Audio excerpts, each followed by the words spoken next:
Hello, everyone, and welcome to the February Historic Ag Reserve Properties presentation with Kenny Scholes. For those that don't know, Kenny's a longtime Poolesville resident who enjoys exploring Ag Reserve history and serves as a board member for the Montgomery Countryside Alliance. Please remain muted during the presentation. There will be an opportunity to ask questions at the end, or you can post your questions in the chat and we can read them off for you. So whenever you're ready, Kenny, you can begin. All right. Thanks so much, Kelly. Appreciate it. It's great to be back with you all. Let's see. Hopefully you can see my slides. All right.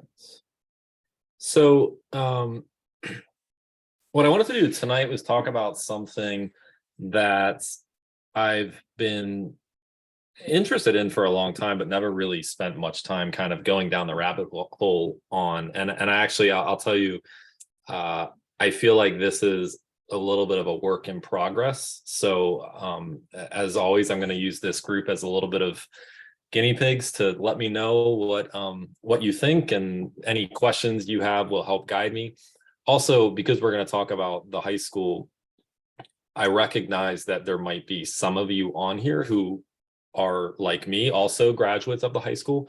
So if, please chime in or put it in the comments or whatever.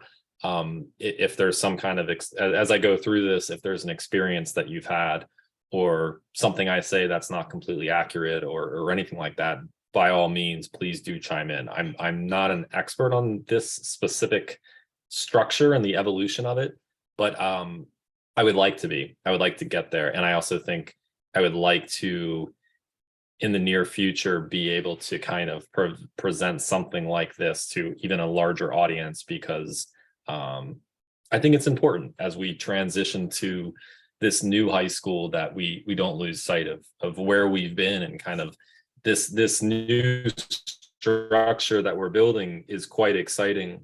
But it is just the next phase of what has been a continued kind of, I'd say, progress towards local education. And based on history, before we all know it, we will be talking about the new school that's going to be built after this one that's currently under construction. And I'll show you why I say that. But so I'm excited to talk about Poolesville High School and its kind of evolutionary history. This came out of, I graduated from the high school in 2002, and my experience here was kind of interesting in the sense that I went through sixth grade at the elementary school. And then someone just asked me about if I've ever been in the bomb shelter. I'm going to talk about that because the answer is no, but I really, really want to get in there. And I'm in touch with one of the security guards about getting down there. So I'm going to very soon because I'm afraid it's going to get destroyed soon. But so I went through sixth grade at the elementary school. And then when I finished sixth grade, that was still a time when seventh and eighth grades were at the high school. So I did my seventh grade at the high school, and then they completed the middle school. So I went to the new middle school for eighth grade, and then I went back to the high school for 9th through 12th. So it was kind of an interesting time period for me going through that process. And I know that not everybody can say this, and I feel very fortunate to be able to say it. I loved my high school years at Poolesville. It was the community that I needed. It was the friends I needed, the support structure, everything about it. I look back on with really, really positive memories. And when I drive by that school on a pretty much daily basis, I have those very positive feelings about the structure in that place. And 2 or 3 weeks ago, I was back in the school to be a judge on a history competition. They invited me back in, and it was really the first time that I had walked around the halls since I had been a student there. I've been back to like the gym and to the football stadium to see games and stuff here and there since I graduated, but I hadn't really been back in the actual school walking around. And I was really surprised at just how much kind of nostalgia I felt walking around those halls, partly because it has not changed at all since I was there, which is maybe an argument for the fact that we're getting a new school. It felt exactly the same. But it was really, really nice to be back. And as I was walking around those halls, I was immediately, my thought was like, I want to dig in on this a little bit more and understand kind of how we got to this structure, and how we're moving towards this new one that's currently under construction. Because as I'm walking through these halls and having these very positive memories, I can hear the construction outside, and the hall, the halls are literally being knocked down, right? And so that's all disappearing, and it's going to be gone soon. And I'm very excited about the new school. My current fourth grader and first grader will have a brand new high school, which I feel incredibly grateful about. But also, there's a part of me that's really sad to see the current structure getting torn down, right? And good reason for it, but it's a special place for many of us. And so it's always, there's some sadness to see it go away. And so I wanted to just kind of dig in to better understand kind of the history of that place, of that site. So first, I just wanted to sit from that cover photo, which I just love. That picture, I believe. Well, actually, let me back up before I get too deep into this.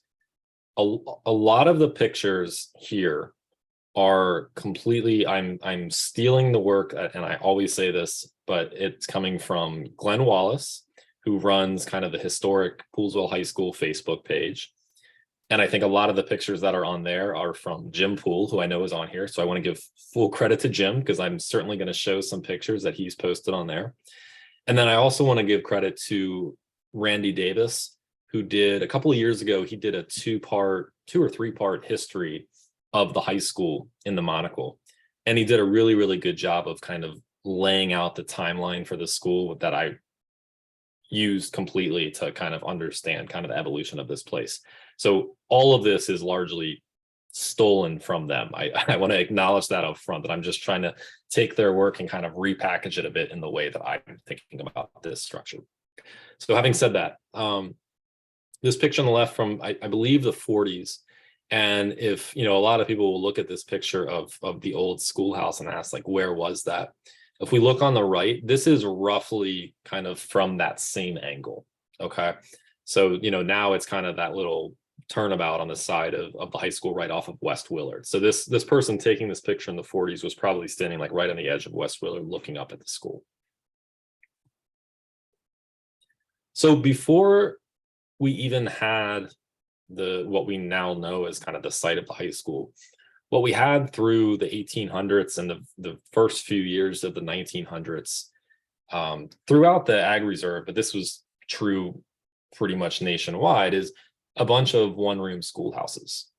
And a lot of times, this was a result of a lack of physical accessibility to get very far on a daily basis from your own home. And so what would happen is, a certain number of families would be in an area, they would set up a local school, they would pay a teacher collectively, and then they would send their kids to that school. That's essentially the story of Seneca Schoolhouse, which you see down there on the bottom right.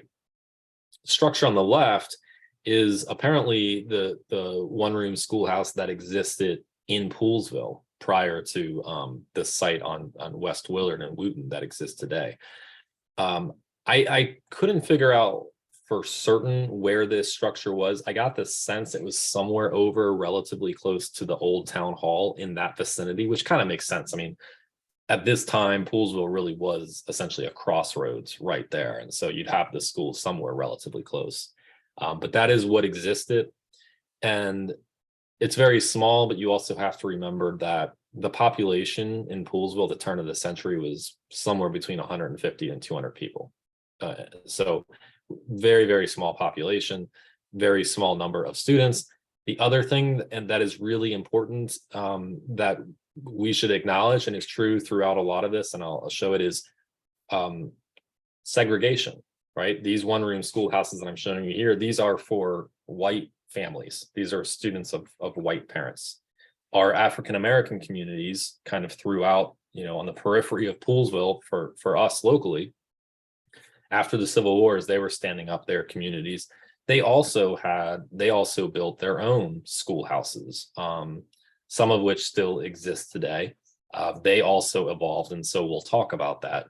But there was more than there was kind of these one-room white family schoolhouses, and then there was the African American communities that had their own schoolhouses. Yeah, Jack mentioned that Dawsonville still has a one-room schoolhouse as a residence. That's right. There's a there's a couple of residences around here that had previously been schoolhouses. There, in fact, I was just talking with Knight about this, and Ralph might know more about this, but that there was a house in Sugarland that my understanding is it was a one-room schoolhouse. I don't think that, and then it turned into a house. I don't think that house still exists. Point is, I just want to make sure that we're acknowledging that there's that segregation piece is important to this story and important to the high school, because it plays predominantly in a lot of different ways, especially in the 50s when we get to desegregation. So what happens is that in the beginning, or in the early 1900s, you know, the size of Poolesville wasn't necessarily growing all that rapidly, but I think maybe the road conditions were getting a little bit better. There was a little bit of a nationwide understanding following the industrial revolution that we needed to improve the way that we educated children. There were also increasingly labor laws being passed that prevented us from just putting children to work at like 12 years old, right? So now we had to also figure out ways to begin to keep them occupied and you know, not in the workforce, especially while parents are gone. And so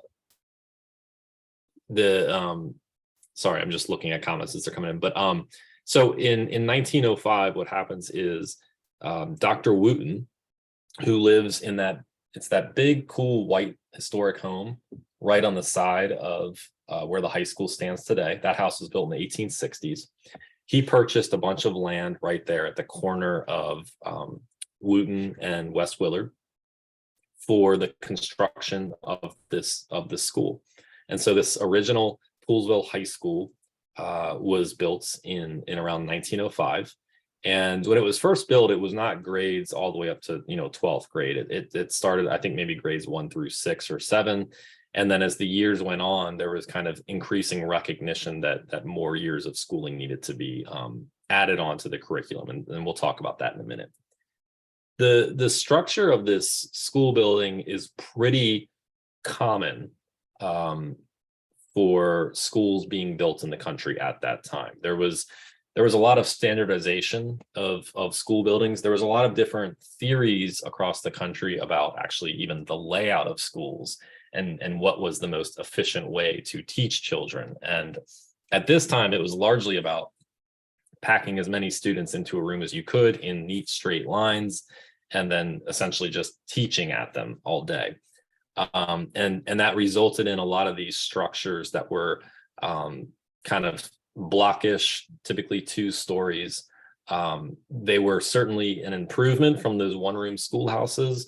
You can see a lot more windows. That was by design. There was a view that the more sunlight coming in, the better for the students to learn. There was also a view that it was important for students to actually have a view outside of their windows while they were working, because it gave them kind of a break from kind of what was taking place in the classroom.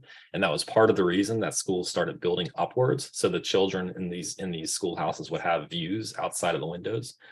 So there was a lot of intentionality in this design, right? And this school stood like this from 1905 until about 1921. So about 15, 16 years, it looked like this.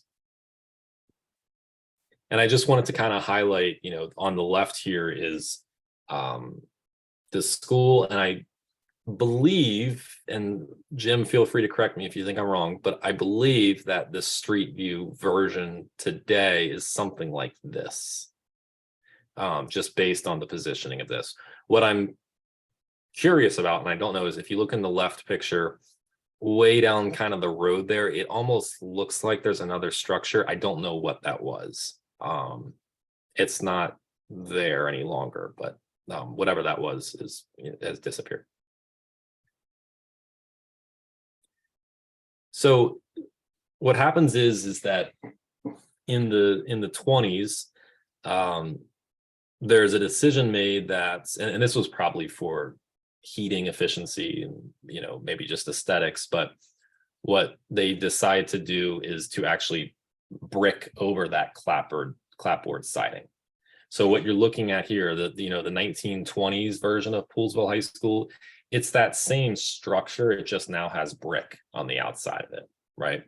But then what starts to happen is over time, from the 20s to the 50s, the population is growing a little bit, not too much, but our understanding of the way that children learn best begins to change and begins to have, there's recognition that we need more open space, that we need bigger classrooms, that we need more time outside, that having a gym and kind of like a recreation facility. I mean, anybody who has kids knows this. You need to give them space to burn off energy, right? And so what happens is, from the 20s, when it was initially just that main block schoolhouse, as you saw, they bricked that over. And then through the 30s, 40s, and 50s, additions were added to the back of the structure and then kind of going outward to the sides. And what was I going to say here? Yeah, you can kind of see how those additions are adding on to the back. And it's very similar to what we've talked about before with some of the historic homes in the area, where you can see the historic house, but then you can slowly see these other additions that were added on through the years as the needs of the families changed. That's basically what's happening here. There's different needs that are evolving. There's also money that's coming in, and that's significant. So the Works Progress Administration, WPA, was providing funding to projects all across the country. And a lot of places actually built brand new schools with that money in the 30s. Poolesville did not build a brand new school, but they did put additions onto the structure using some of that funding.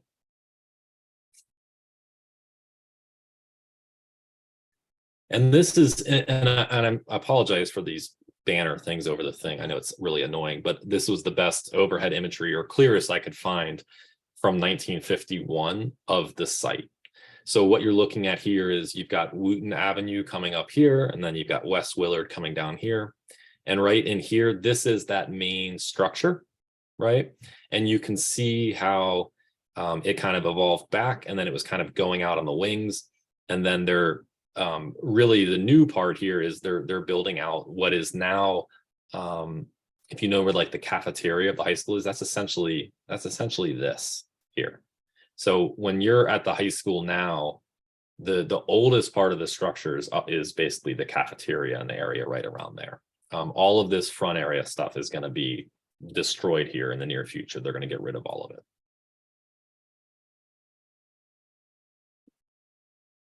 So here's, again, just showing, I just wanted to kind of show, this is the kind of stuff that I love. And I know like my wife thinks I'm crazy that anybody else would care, but I love pictures like this top one, because it's a different angle of this structure. And you're seeing the back of that main block of the old schoolhouse. And then you're seeing kind of some of that expansion off the back. And I'm just on the right showing you on top of today's Poolesville High School, kind of where the angle from where this picture was taken. So it's this circle over here, kind of looking out towards West Willard. So what you're seeing like way off on the horizon line is like looking all the way out past the Potomac over into Virginia. And then below, I showed kind of a picture of this in a different form earlier, is again kind of that looks from kind of the corner of Wooten and West Willard looking towards the school. Okay. This was, I think in the 1940s, this was a typing class. And I just think this is such a cool picture. It looks straight out of a magazine. But you can see again, like how, I mean, look how tight those desks are put together, and the way that they're just kind of packing people in. Also notice, you know, obviously gender roles and stereotypes were hard at play during these times. And you can see that playing out here in class, in typing, but just kind of a cool class. And I'm also like really curious about out the window, what it is we're looking at. I believe that's West Willard out there, and a structure that's across the street. but I'm not completely certain of that. And then these are coming from Jim. And this, one of the things that he noted on that historic Poolesville High School Facebook page was that prior to the Montgomery County Fair, there used to be a fair held at Poolesville High School. And you can see kind of the different events and different activities taking place here. If you look in both these left pictures, you can see again that main structure of the school kind of off in the background a little bit closer here. So they're kind of right behind the main block of the school. And I want to say this is maybe the 30s or 40s, but Jim, feel free to chime in if that's wrong. And then this picture over here on the right, it's a cool picture, but it's also interesting because we can figure out exactly where it is based on this house here in the background. And so what this house is it is the Dr. Wooten house that's still there, still longtime neighbor of the high school, been here long before the high school, since the 1860s. What's interesting to me is just that what we're seeing on the left is the back of the house, and just notice the two chimneys. And now today there's only one chimney. So there's a story there that I'm curious about, but yeah, so same house. So we can kind of tell this area is kind of like, if you've been to the high school recently, there's that little side parking lot avenue that goes down towards like the cafeteria and the weight room and back in there. That's essentially what this is.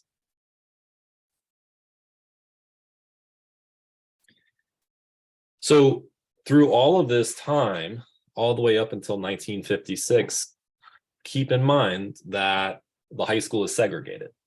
And so while, the high school is kind of evolving, our African-American communities, in many cases, are still being educated in those one-room schoolhouses. And then there is some evolution towards, I was just talking earlier about the Rosenwald School out right by, if you know where the beauty spot is, it's literally on that location. That's where the Rosenwald School is still located. The structure is still there. Taylor Elementary School also opened up, which was a really was initially an African-American school. And then in 1956, the high school was desegregated. And I've talked about it before, but it was a big deal in Poolesville. Okay. So when this took place, there was, I mean, you can go into, I think, National Geographic and see pictures of individuals protesting what was taking place here. But there was a couple of days of what you see in the picture on the left, which is essentially police officers escorting the first African-American students into the high school. And so that was, obviously a very big deal. It was, from what I can tell in looking at newspapers from the time, it was a bigger deal here in terms of some of the backlash that took place compared to most other towns across Maryland. Like Poolesville was notable here. And luckily there was enough citizens and also county officials to really squash it pretty quickly. But there were families that kept their students out of school for a few weeks as a result of this. So a really significant part of our past. And this picture, which I think is a pretty powerful picture, it took place right next to, it's right next to the cafeteria. It's essentially, you can see over here on this map, it used to be kind of this circle, which I think was for like bus drop-offs. But this picture is essentially taken right there. So a really important event in history of, I mean, not just the town, but really the nation here, and it took place right here. So in the late 50s, we've got two things occurring. We've got desegregation, and we've got the baby boom coming on. Those babies born right at kind of the end or the early years following World War II are reaching school age. And so there's a recognition that we're going to need more space here. I think at this point it was also clear that there were going to be some development decisions in Poolesville, and as I've talked about before and shown you with kind of some of the development in town and the history of Poolesville, in the 1970s, Poolesville's population grows like 800 and something.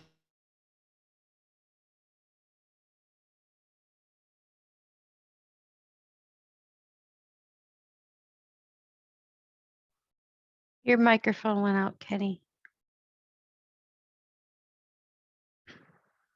Can you hear me now? Yes. Oh, sorry. I don't know what that was. Okay, so I'll start this slide. I'll start this slide again. So I was just saying in the 1950s, we had desegregation and we had baby boom children reaching school age. And so there was a recognition across the county that, I mean, I suppose this is probably true across the county, but it was definitely true here at Poolesville that the school needed to increase in size. And at that point, it was a pretty aging school. We also had a lot of new ideas about educational models and the way that we should build our facilities to best educate students. And so the school was largely torn down. You can see this singular picture I have of it. And if anybody else has any old pictures of the school, anything, I would love to see them. Please send them my way. Any and all, I will collect all of it just so that we have it somewhere. But this was kind of an interesting picture of that destruction. And in 1958 opens the new school. And I love this picture. This is one of those pictures I could look at for hours because there's so much going on here that's interesting. So this is West Willard Road running right here in the kind of bottom of the picture. And so you've got this is West Willard, sorry, this is Wooten running through here. And so what we've got way up here that's the Dr. Wooten house. We've got kind of that house that's right in front of like Morningstar Welding here. That's Elgin Road kind of coming through back there. You can see that there's no water tower up here. There are no real playing fields yet. They're under construction. There's no new gym. We call it the new gym because it was built in the 70s, but there's none of that. But this, at the time, what we now refer to as the old gym was the brand new gym of the school. And so this was the structure we had. You can see we've gone a long way from the old model of that singular 2-story block schoolhouse to a much more spread plan, allowing more access to the outdoors, more light, more space, a lot more storage space for both students and teachers, more parking. So a big evolution here that takes place. And just so you can kind of see it relative to what it looks like today, it was maybe a quarter of the footprint of the current site, but literally right on top of where the exact same site is today. I mean, a lot of these structures are still here with us, like the new gym, or the old gym, excuse me. Okay, so someone says that the elementary school was in the left portion of the school. That's interesting. I didn't know that. Okay, fascinating. And one of the cool things that they did in the yearbook in I think 78 was they put the blueprint picture, which is just kind of cool to see because you can kind of see exactly how it lays out here on the structure. And so we've got kind of that unique plan, and I'll show you in a minute about how this is going to change to accommodate the further evolution in the school design. Yeah, and again, you can see for those of you that went to the high school, the senior hallway is essentially this running through here. This is the cafeteria up here. And you can see, I mean, it just finished being constructed. You can still see like the mud and stuff from construction here. So, we're in the 70s and late 70s here, and there's also recognition, not only do the way that our students need to learn, does that need to change, but also what we're teaching them changes, right? And so it's no longer the case here that 90% of our graduates are just going to go off and be farmers and stay local and deal in agriculture. With roads opened up, with transportation opening up, now we start to have this whole idea of suburbs and a commuter, and there's a whole lot of jobs that come with that. Just think about things like air conditioning and heating and phone lines and electricity. Those all come with industry that people can be employed within. And so there's an increasing focus on vocational school here. And you can see at the right kind of the auto body shop that was part of the new structure, which I think might be the weight room now for students that are still there. And then in the left, you can see the cafeteria, which also had a stage that I did not know and makes a lot of sense. I always wondered why there's a classroom behind here that's like elevated up, and I never understood why. And then I saw this picture and I said, oh, it's because it was the stage before they built a wall here later on. Got what was then the brand new gym, and you can see down senior hallway. And supposedly this picture was taken around 1960, and it could have been taken yesterday. It looks identical. And so as we approach the late 1970s, we have another evolution in the school, and there's a decision to with enrollment significantly increasing. And again, there's all this development that's starting to take place in town through the 70s.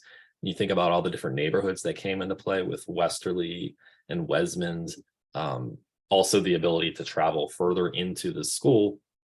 They need to increase the size and the footprint. And so what happens is in 78, there's essentially more built onto that footprint from the 50s. So here's kind of that earlier 58 version of the school on the left, and then on the right is kind of how the school looked in the late 70s, early 80s. So again, if this is that 1958 floor plan, it's kind of the outline, and then if we drop it on top of the new floor plan, you can kind of see how they filled in the wedges essentially and added on to the exterior. With a new gym, a new auto shop, more classrooms. The auditorium came into play. A lot of the interior kind of open green space became things like the media center, which didn't really exist in that type of form prior to this date. So you can see just the full floor plan there.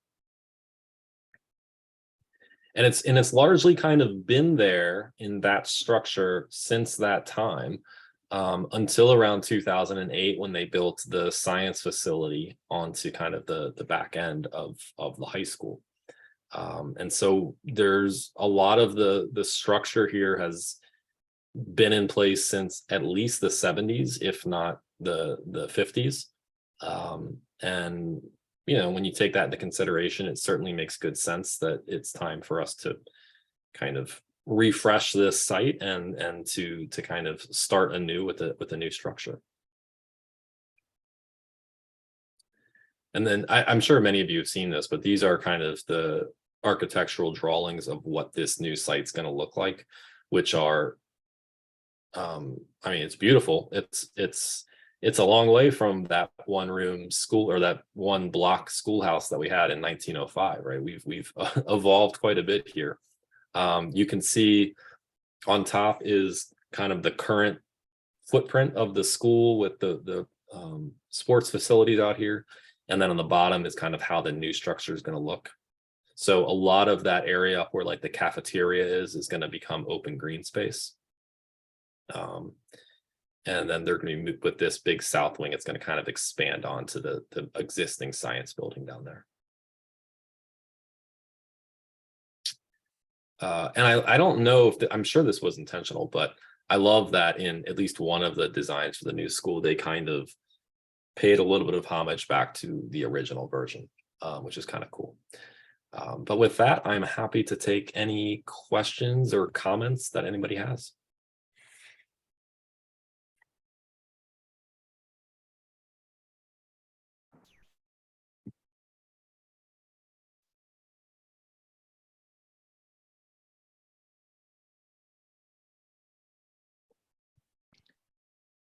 Is there any questions this evening?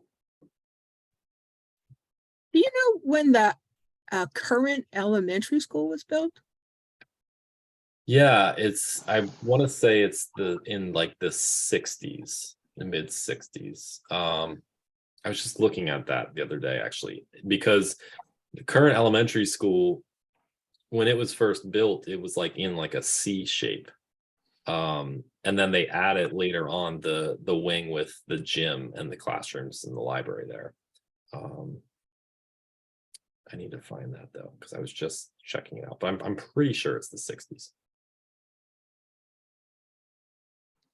Kenny, I have a question about the high school. I know when I moved here in the 70s, they still had that Poolesville Fair that was still going Okay. on. Okay. And it was gone, it went on for quite a long time. Like my son graduated from the high school in 1988, and I think the fair continued almost up until that time. But anyway, Okay. they used to have a greenhouse and like livestock stables and stuff Yeah.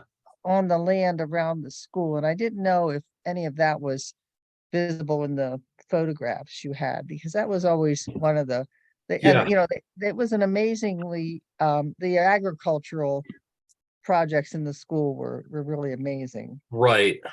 Yeah. So what you're referring to, like, it's kind of hard to see, but the greenhouse is back in here, and this is the barn that's still Yeah, there here. is.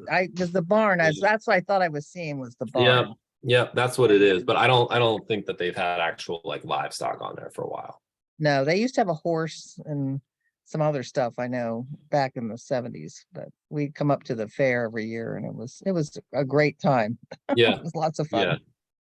Yeah. No, it's I think they should bring it back personally. yeah, no, it's a great idea. Yeah, so Beth asked if classes are still being held on site. Yeah, they are. And it's I think they're figuring out how to make that work. There's also, they've got kind of the removable trailers on site now for some of the classes.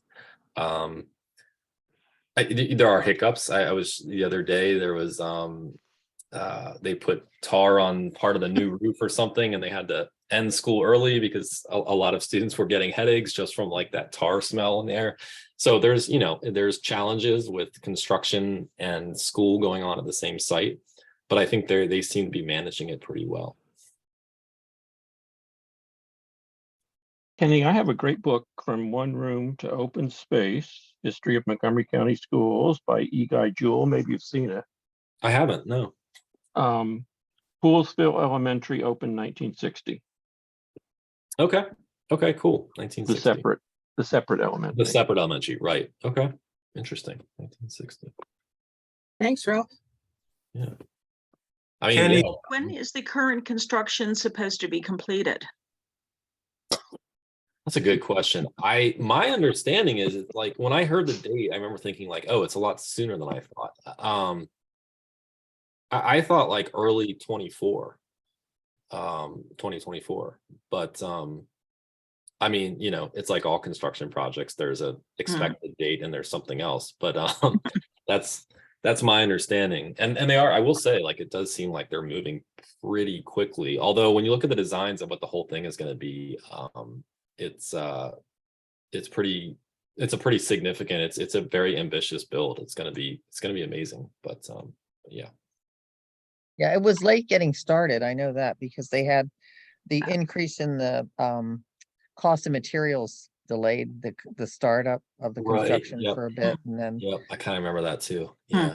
they Yep. had that whole year of COVID when the school wasn't even open and they didn't do anything. And Yeah. then the kids got back and then they start constructing. It's like, okay, who thought that was a good idea? Yeah, I know. I do feel a little bit bad for like our current seniors just because it is a little hard Very to be kind of chaotic. at a construction site and stuff, but Yeah.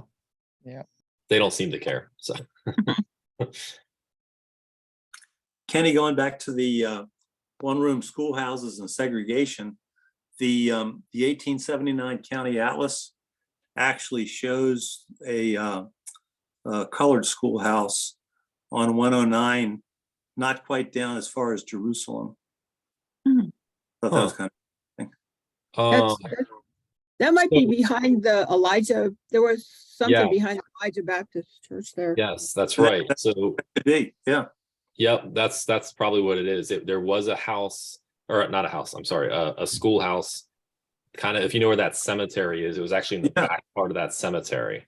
Oh, And there's an old picture of it, and it's identical to the Loving Charity House at the Warren site. That's because it was a loving charity. Yeah, right. Yeah, the best I've been able to determine is that at Martinsburg, it was the Loving, Loving charity building. And the one behind Elijah was Love and Charity. And charity. Oh, interesting. oh, neat. Interesting. Don't know why. Yeah, that's fascinating. Yeah, but yeah, I don't know. If anybody can figure out where that one room schoolhouse in town was, I'd be curious. It could be on the same site, but I just got the impression that it was closer to the center of town.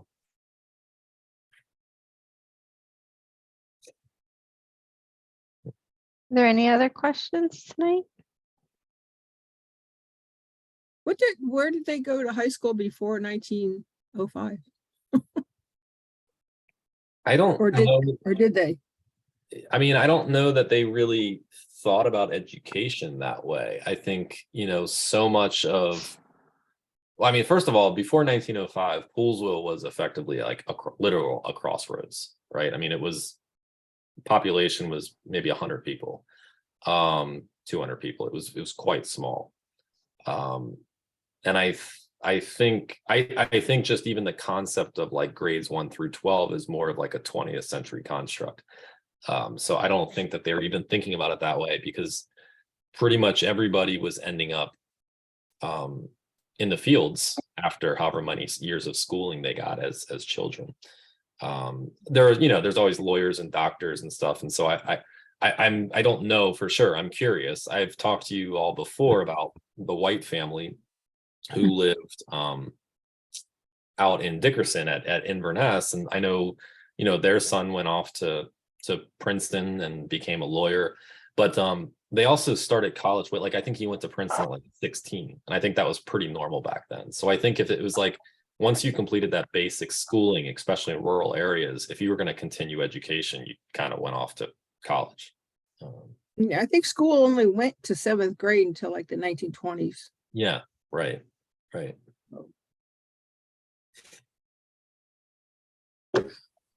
Well, we had Brierley Hall for girls starting in 1879. That's right. But And I wondered where the boys went though. yeah, well, and then that turned into a military academy, which was interesting. Yeah, later. For a few years, not for long, but for maybe 10, 15 years.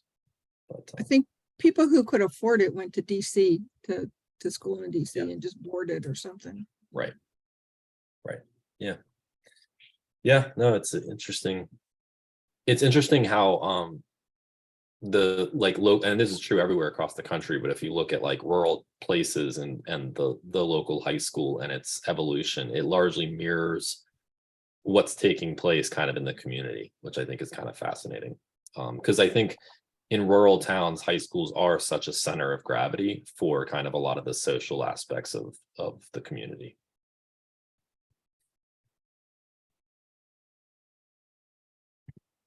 All right. Well, if there's no other questions, we can wrap up. And I definitely want to thank you for being here again, Kenny. Like, Sure. your presentations every month are just always so fascinating. Good. Always interesting topics. If everyone enjoyed their evening tonight, we have some other events coming up this week. We have a movie night on Friday. And next week, we're really thrilled to have Tina Clark with us. She's a Montgomery County community activist, and we'll be discussing the history of the Black community of Jerusalem in Poolesville and her early years growing up there. So definitely sign up for that on our website, poolesvilleseniors.org, and you can always email us with any questions, info@poolesvilleseniors.org. So feel free to unmute if you'd like to say bye to Kenny. And thank you all for being here. And Thank don't you. forget to check out the auction. It's still going on. Online auction. Thank you so much. Yep. Thank you, Kenny. Kenny. Penny, thank you. It was Thank you, Kenny. wonderful. Good. Yeah. Bye. Love it. Talk to you later. Thank you. Bye. Bye-bye. Thank you.